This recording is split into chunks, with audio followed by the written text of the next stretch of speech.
Hello guys! Magandang araw sa inyong lahat dyan. For today's video guys, magluluto tayo ng tokwa, creamy tokwa. Bumili lang kami ng 4 na black na tofu guys. Ang dami niya na. Hiwa-hiwain muna natin siya guys ng pa-cubes. Ang dami niyan kaya medyo matagal akong naghiwa dyan. Ayan na guys.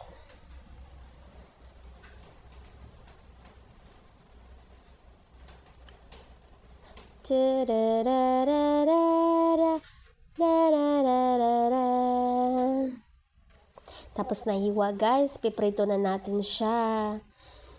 Antayin lang natin mag golden brown guys. Yan na, malapit na yan guys. Yan, pwede, kulang pa. Kulang pa yan guys. Ayan guys, pwede na yan siya golden brown. Yan, malutong na kasi yan guys. Sarap siya isawsaw sa suka. Ayan na guys, tapos na siya prito. Yan, lalagyan lang namin yan, igigisa lang namin siya sa sibuyas, bawang. Tapos lagyan namin siya ng bell pepper, mayonnaise, and oyster sauce. Yan guys, sobrang sarap na yan. So creamy. Tara na guys, kainan na.